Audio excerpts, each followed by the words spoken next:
you so much for this space and just for this night. God, I know that wherever we're at, you're going to meet us there. So God, if we've come into this place with just full of emotion or full of just anger or sadness or even just confusion, God, I pray that your perfect love casts out all of these fears. So God, be with us today. We love you. It's in your name. Amen.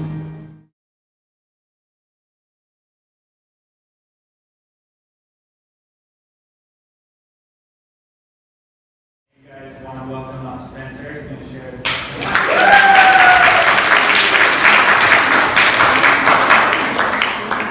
So I'm Spencer. I'm fairly new to Arbor Road. I've only been coming here for about 2 months now. So maybe a little more, I'm not sure. Yes, it's 2-3 months, so that's pretty cool. I go to El Camino College. I'm a sophomore there. And so my testimony starts like senior year of high school.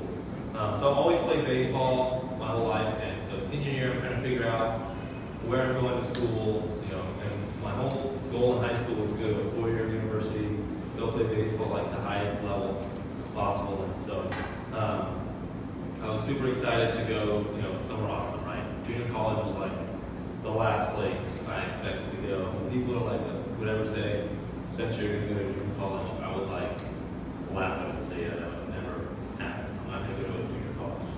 I think that's kind of like the stigma, high schoolers get for college. Like, who wants to go to a junior college? I definitely had that stereotype going for me. I did not want to go there. I thought it was like, nobody goes to junior college. And so, evidently I ended up at a junior college and not really sure, what God was going to do through me there. I was kind of upset just because I feel like, all through high school I was working towards getting to a 4-year university. It didn't happen that way. And so I ended up at El Camino. And what I've really learned at El Camino has been amazing. I didn't really realize it until going into my sophomore year here. And this verse really started to speak to me. And it's a very common verse that, if you've grown up in the church, you've heard it plenty of times, but it's Jeremiah 29:11. And it says, "For I know the plans I have for you, declares the Lord, plans for welfare and not for evil, to give you a future and a hope."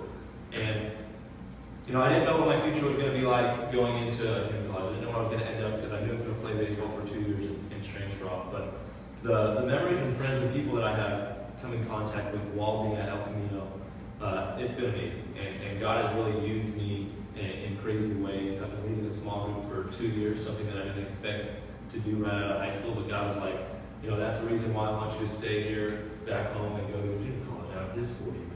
I've been able to create amazing relationships with my teammates. I was one of 2 Christians on my baseball team, about 40. And so just having good conversations with people that, some of them have never been to church.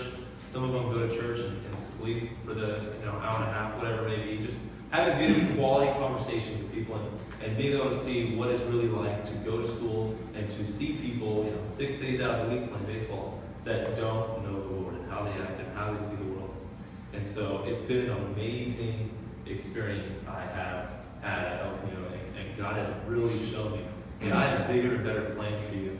You don't even know it yet. Because I went into the whole college looking process thinking, this is what I want to do, this is where I want to go, this is where I want to end up.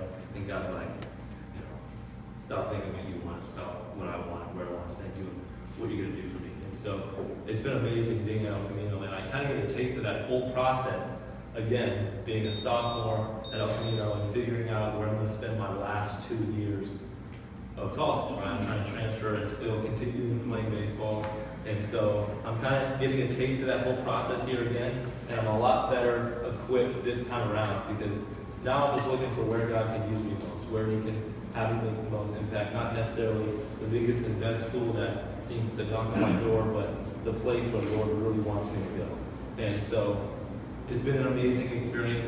Last week we went over the Sermon on the Mount, and they talked about how don't be anxious. We feed the birds in the sky, so why would you be anxious at all? You know how I take care of those animals. Why wouldn't I take care of you? And so I'm going through this stressful, anxious process with a lot more peace and a lot more joy, knowing that I'm going to end up where I need to be.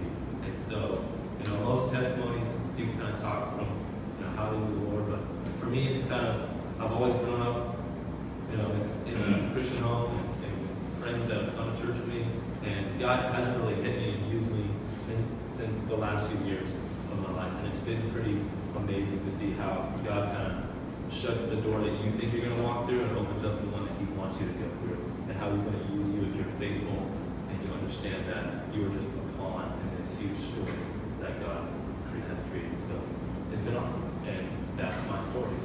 I'm going to pray, and then we're going to bring up Josh for the message. Heavenly Father, thank you so much for today and just this group of people here tonight, Lord. I pray that you open up our hearts for what you have for us, that we can take it and use it in our journey of faith. I pray that we can just set our eyes on you, and every decision we make can be made to glorify you, Lord. You are so awesome, you are so gracious and so merciful. I pray we can see that and let that transform us every day. And we pray. Amen.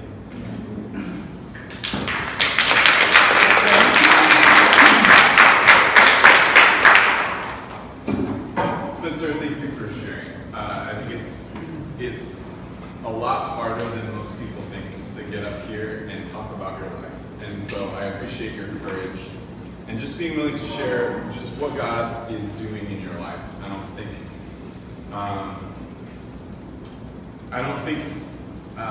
I guess one of the things I've learned is that God often is not doing what I think He's doing, and it's cool just kind of to see that, in your life. But often the cool thing is that what God is doing is so much better than the thing we could have imagined. So thank you for sharing. So as we mentioned tonight, we're in the second week of the Heaven Touching Earth series, and so tonight we're going to be in Matthew 6. You can turn there in your Bibles or smartphones or whatever. There's Bibles on the table if you don't have one. But kind of similar to the testimony shared tonight, what Jesus is doing in this passage is subverting the expectations of the people who are listening to Him. We're going to see kind of how all these people, all the Jews, kind of expected one thing from Jesus, and he gave them what they did not expect, but what they needed.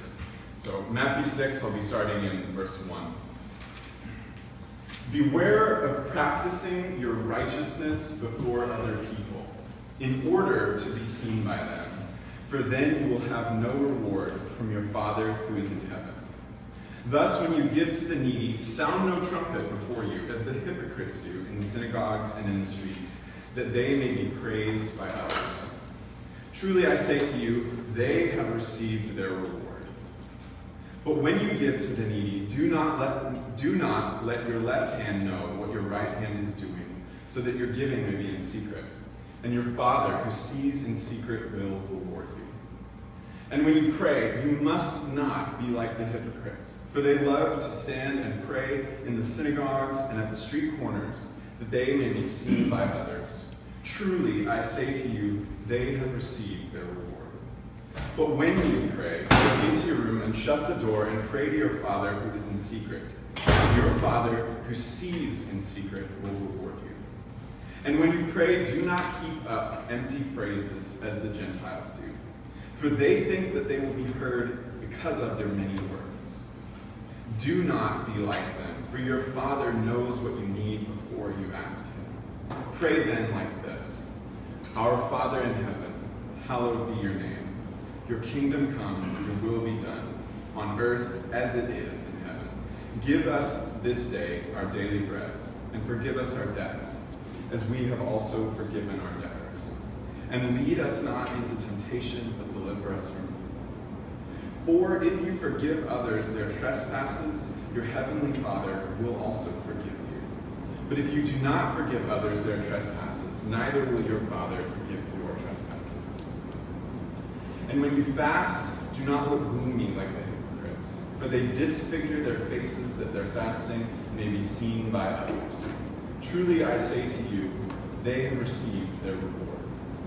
But when you fast, anoint your head and wash your face, that your fasting may not be seen by others, but by your Father who is in secret. And your Father who sees in secret will reward you. Let me pray for us. Jesus,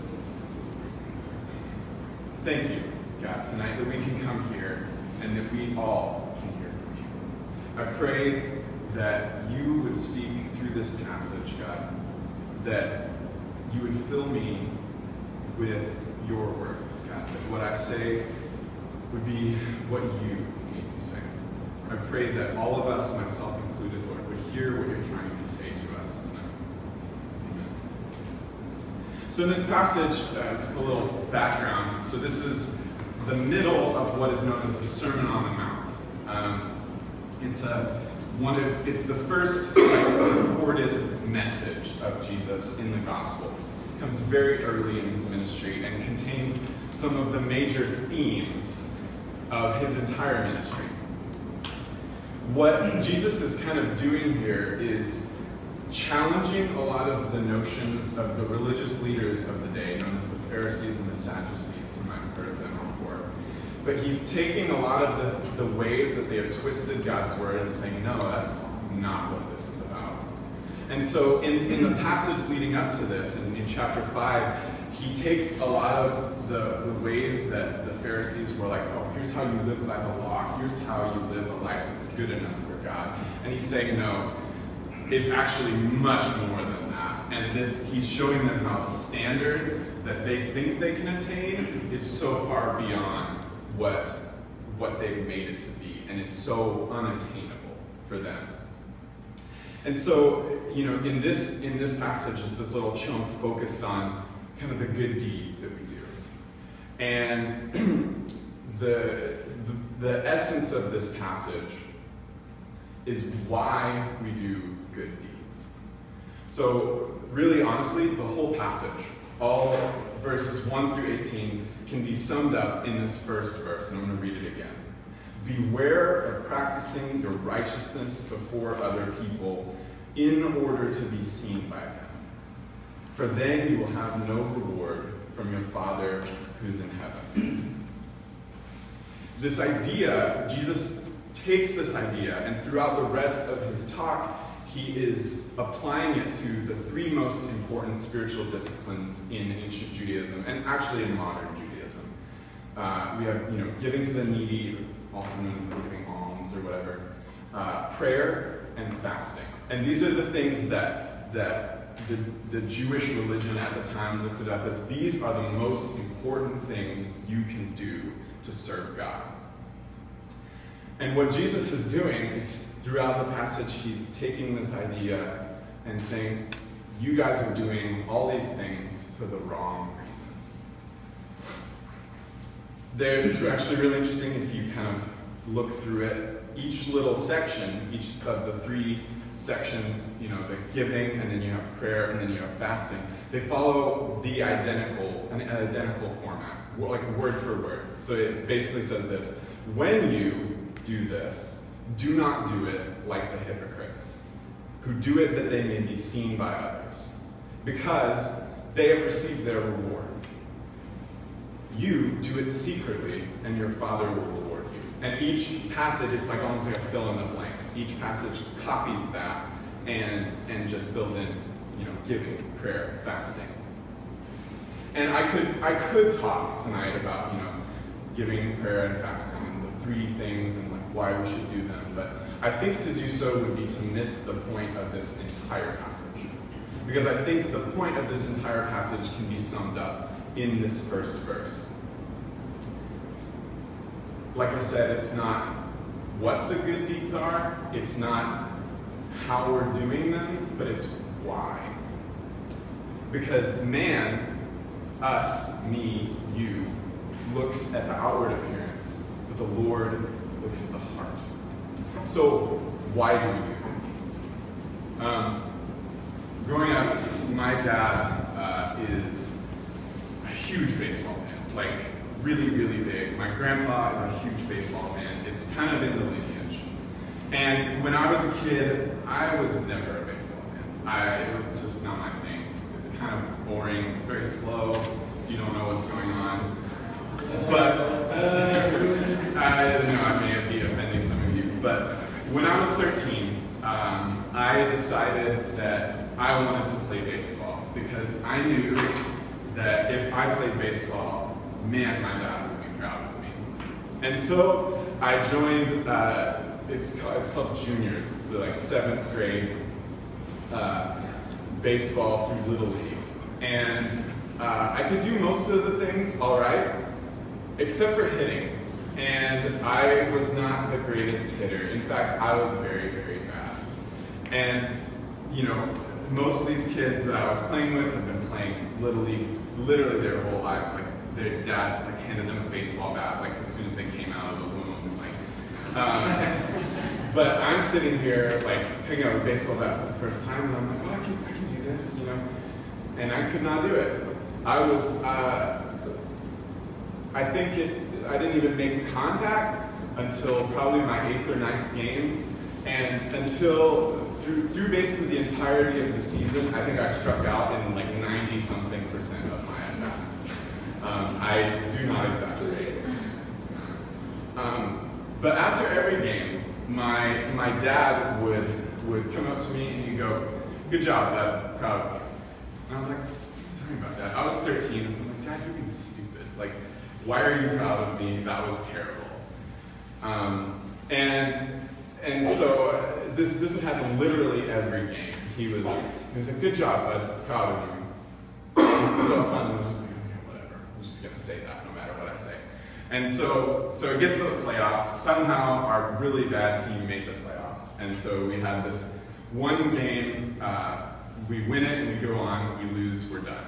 And so it is the last inning of this game. It's picture perfect, 2 outs, I'm up, runners on second and third, right? So if I get out, the game is over, we go home.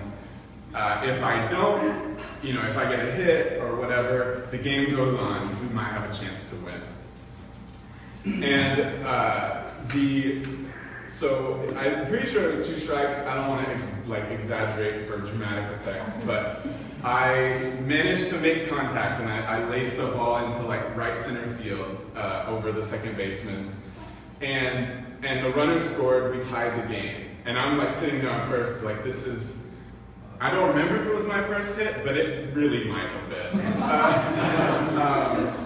And I was so excited. I was so pumped. I was like, man, this is the greatest. My dad's gonna be so proud of me. And so I, get in my dad's truck at the end of after the game ends. He turns to me and goes, "Good job, bud. I'm proud of you." I was like, "That's it.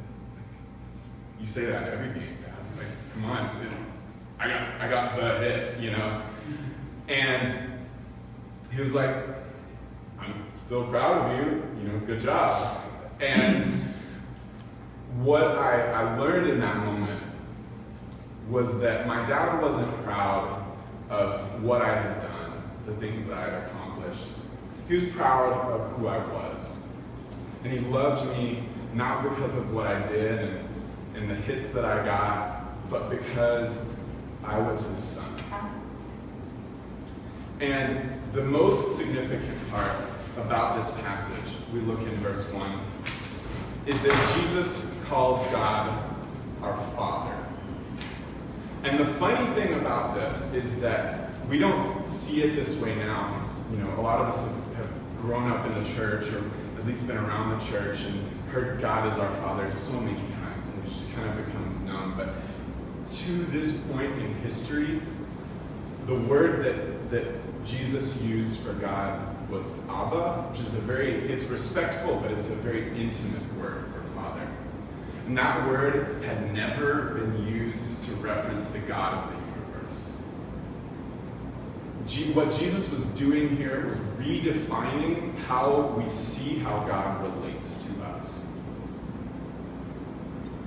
He transforms, by starting with this idea of God as our Father.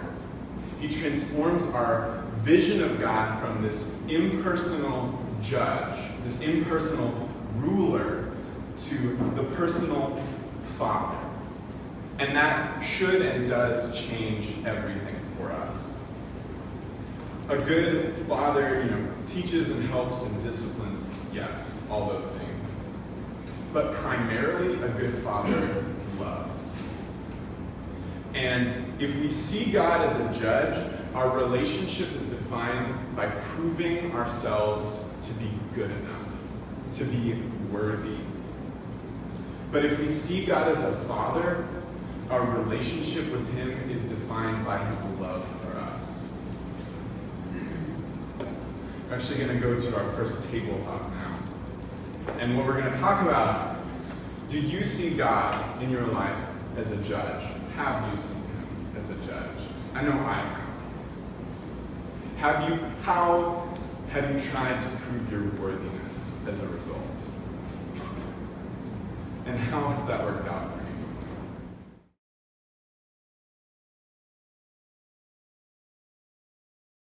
you?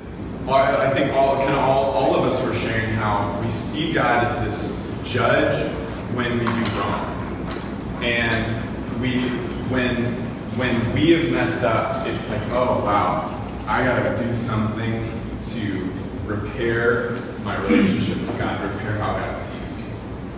And that's honestly why it's so important that we see God primarily as our Father. Because yes, God disciplines us. Yes, in some ways, God plays the role of judge. But first and foremost, he is our Father. And what that means is that all of those other things that God does flow out of his love for us, and not the other way around. We cannot begin to understand why we are to do good things. It's our whole thing tonight. But we cannot begin to understand why we are to do good things until we truly understand the nature of our relationship with God. Until we understand first that God is our loving Father, all of our good deeds will be for the wrong reasons. Why? Because of our brokenness. I'm going to go back to verse 1. Beware of practicing your righteousness before other people in order to be seen by them. Do you know anybody, maybe like, your little cousin or something, anybody who has social media who is under the age of like 16? Immediately you know where I'm going with this, right? Like the word that pops up as cringe. Is that like an accurate, right? I know I look back on, I can't remember how old exactly I was when I got Facebook, but I was so excited about it, right? But it's really, truly cringeworthy, some of the things that you put on Facebook as an early teenager. And I was thinking about it, and I was like, why do we do this? And obviously it's because lack of social development and social awareness. But really the root of the problem, the root of the reason it's so weird and is this search for validation, this need to be seen. And when you're 13, you haven't learned to kind of cloak that search for validation behind more clever things that fit better in social norms. And so you just go out and say, hey, I did this awesome thing, appreciate me, right? And it's, but the thing is, as we get older, that search for validation doesn't go away. We just get clever, and we are able to kind of hide it in false humility and a lot of other things. Honestly, guys, the story of human history is the story of broken, messed up people seeking what they need in places that they will never find it. When we look to other places for things that we can only receive truly from God, we will never be satisfied. We will always need to be seen a little more, always need to be validated a little more. When we search within our friends or our acquaintances for validation, or when we seek security from money or status, or when we seek purpose from our job or cause, when we seek identity from the people around us who care for us, we will never be satisfied. And as I was thinking about this question, I was like, why? Why won't those things satisfy us? Why won't having a lot of money satisfy my desire for security? It seems like it should, but it doesn't, because it's not how we were made. And there's no other reason. We were made by God to be seen by Him and Him alone for His glory. And as long as we seek to be seen by others for our glory, we will never be satisfied. We will always need more. We will always want more. We're going to move to our second table talk. Where have you been seeking validation? Where have you been seeking to be seen outside of Jesus? Is it working?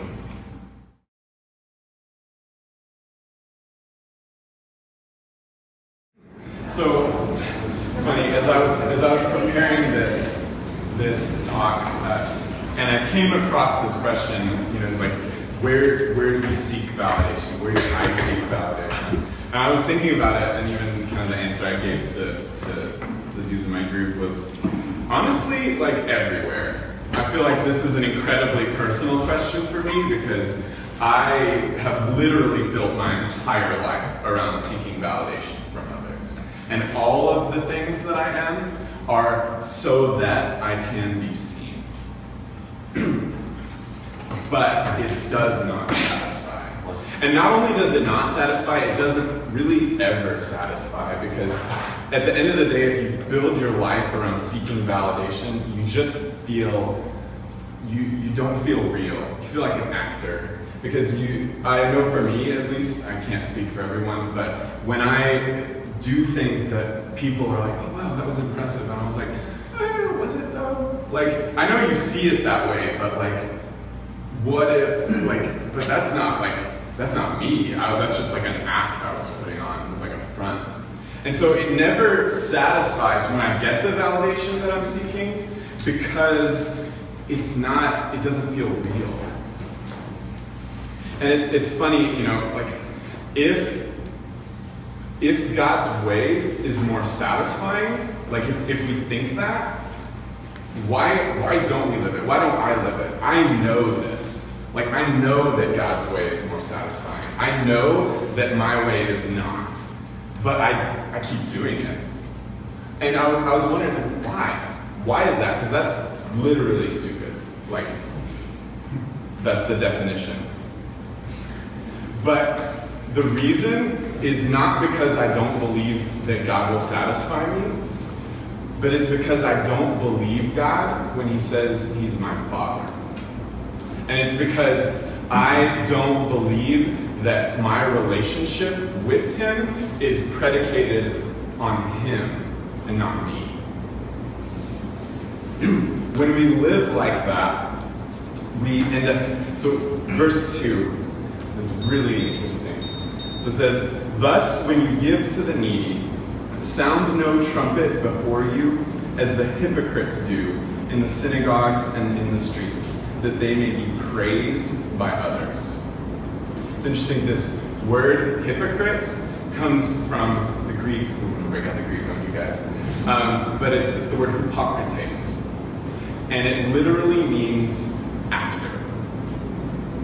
I think often when we don't believe that God is our Father, we play a role to pretend that we're good enough. We act it out, we fake it till you make it, right? And that honestly, you guys, is what religion is. Religion is built by humanity to prove to themselves and hopefully to prove to God that they're good enough. And that is the reality that Jesus is hitting against here. Because for hundreds of years, the Pharisees and the Sadducees and all the religious teachers of the day have been screaming this message, do this and you'll be good enough. But what Jesus says over and over again is that you by yourself will never be good enough. Because the reality is that God is perfect. Anything less than that perfection is wholly unworthy. But, and here's the beauty of the gospel, is that we never have to be good enough. Because in Jesus' death, he gave us his righteousness. And he lived the life that we can't, so that we would never have to.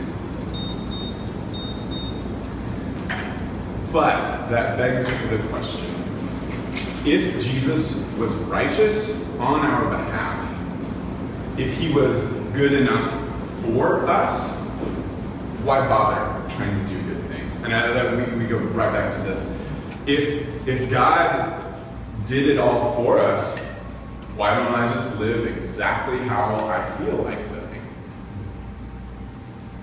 living? There's one of my favorite, honestly, probably top 3, maybe top 2 favorite movies of all time. Is a movie based on a 19th century play called Les Miserables. And it's the story of this man. His name is Jean Valjean. And he at the beginning of the story, he's released from prison. He's been in prison for 19 years. And really, he's not that old. And so prison is, in a sense, all he's ever known. But he's released from prison, and at the time, actually, honestly, similar to now, when you were released from prison, the status as a convict was like stamped onto your identification papers. And so anytime you'd go to stay at an inn or a residence or whatever, you'd have to hand them your identification, and they'd see, oh, this man is a convict. No, you can't stay here, buddy. And so he's released from prison, and he can't find anywhere to stay. He can't find work. He can't find lodging. And so he goes to inn after inn after inn, and every one of them is like, no, you can't stay here. You're dangerous to us and our customers. And so he ends up at a church, and this bishop allows him to stay. He's like, he's this old bishop and super saintly, and he's like, oh, come stay with me, all the poor and needy and stuff. And Valjean does. But in the middle of the night, the first night that he's staying there, the priest, gives him this meal, warm food, something to drink, and is like, here, my home is yours. But in the middle of the night, the priest is fast asleep. And what Valjean does is he gets up and he steals all the money from the chest in the church, takes a lot of the valuables, as many as he can grab, puts them in a bag, and leaves. And, eventually, and not that long after, he's caught. The police find him, and he's like, oh, no, I earned this. It was given to me. The priest was like, oh, take this. And they're like, sure, buddy. Yeah. And so the police bring him back to the bishop and say, this man's saying that you gave him this stuff. Is this true? And they're fully ready to just throw this guy back into the slammer. He's going to spend probably the rest of his life in prison. And instead of saying, yeah, that guy's not telling the truth, he stole those, which would be the truth, by the way. Instead, the bishop says, no, I gave those to him. And actually, he forgot the silver candlesticks too. And this is the very beginning of the movie. The entire rest of the story is about how Jean Valjean's life was transformed by this singular act of undeserved grace. Because he was a prisoner. All he knew was prison. All he knew was that he was a convict. The whole world thought, oh, you are a convict, you're a criminal, that's all you'll ever be. And that's what he thought too. But all it took was one man saying, you know what, this is what you are, but I'm going to show you grace in spite of that. And it transformed the entire rest of his life, and I'm not going to spoil it or whatever, it's 300 years old, but oh well. But he lives the entire rest of his life trying to show that grace to others. And the funny thing is that when we have experienced God's grace, in absolute contradiction to everything that we know that we are, everything that we know that we are, and everything that we think we deserve, it changes us forever. Because if we truly understand how we will never be worthy and how unworthy we are, then that gift of grace is so unbelievably huge that we cannot possibly stay the same. We don't earn God's grace. We can't.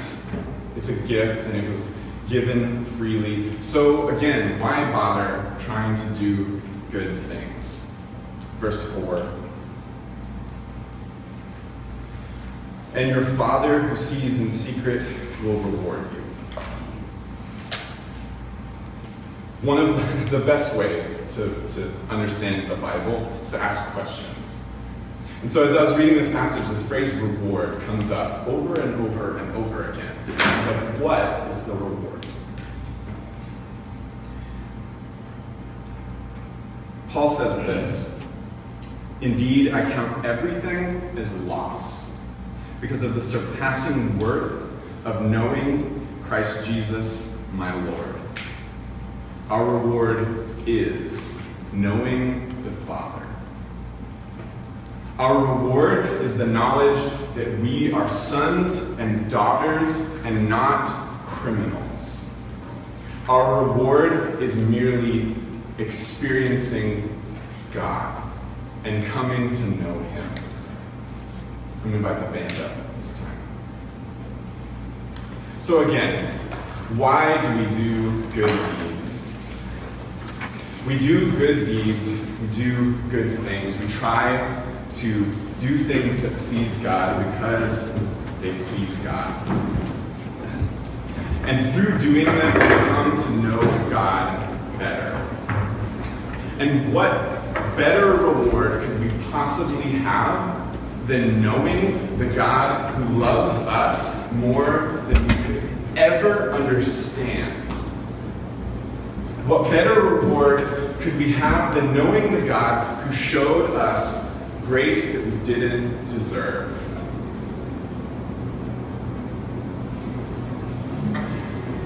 God is our Father, and He has given us His grace to cover our failure. And He has shown Himself to be all the reward we will ever need. My friends, as we go out this week and for the rest of our lives, may we seek to please God in all of our actions. Not because we need to prove that we're worthy, but because Jesus was worthy on our behalf. And that's a beautiful thing. Pray for us. Father, thank you for your grace. Lord, it doesn't make sense to me. I've grown up hearing about it, but I still don't understand it, God. I don't understand why me? Why would you love me?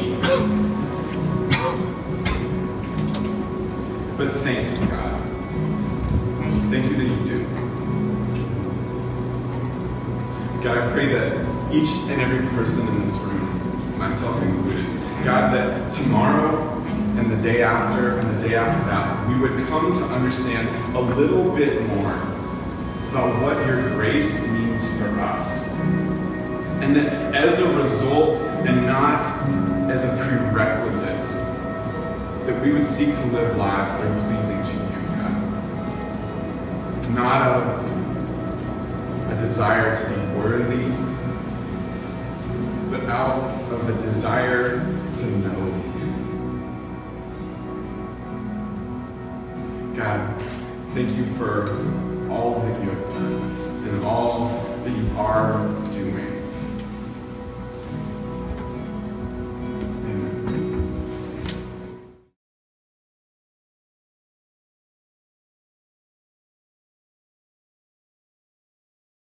So we're going to go into a time of worship.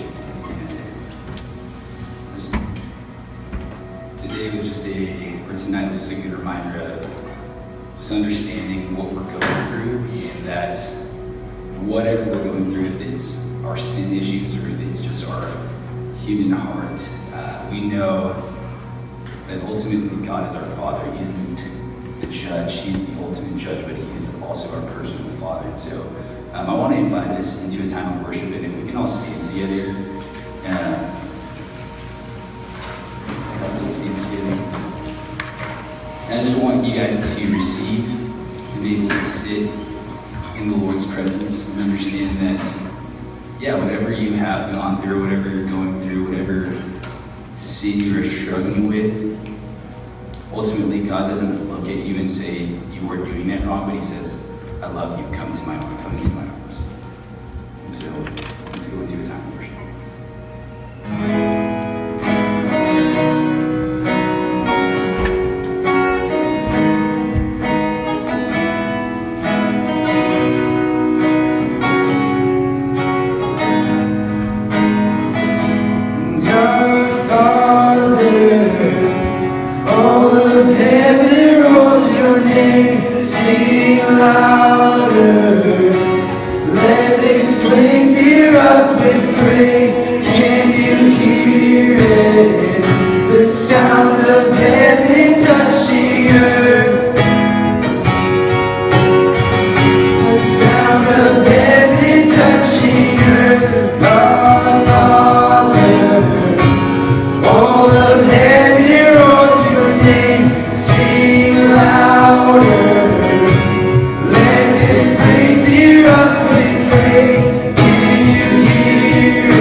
King.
Praise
my joy to thank you,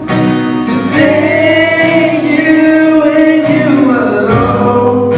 You're waking up my soul, and it's my joy to thank you, and you alone. Waking up my soul, it's my joy to thank you, and you alone. Waking up my soul, it's my joy to thank you,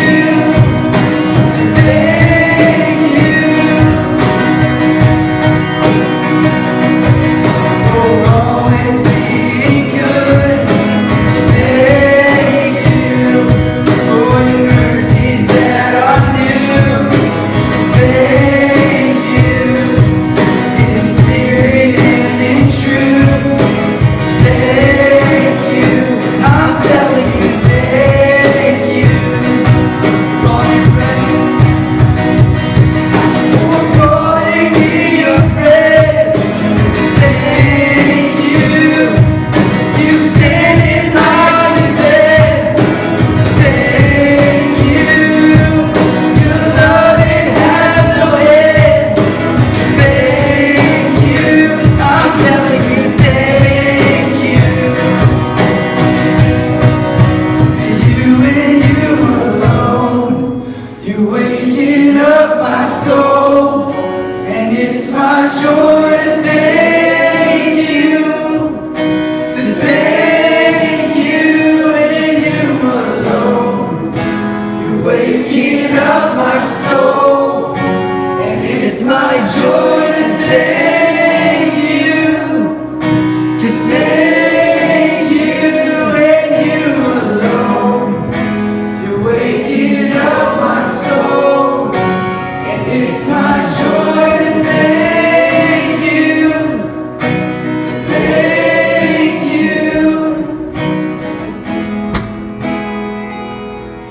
So with that, I just want to give you guys a blessing as we go out tonight. So if you'll extend your arms out and receive a blessing. Dear Father, Abba, we thank you for tonight, Lord, for reminding us that you picked us and you're proud of us, Lord, and that we can't do anything to earn your love for us or your praise, because it was a free gift that was given to us. And adults, let you remember that as you go out this week, and as we deal with finding and seeking validation in other places, and we be drawn to you, Lord, and reminded and find validation in that you have chosen us. In His name, amen.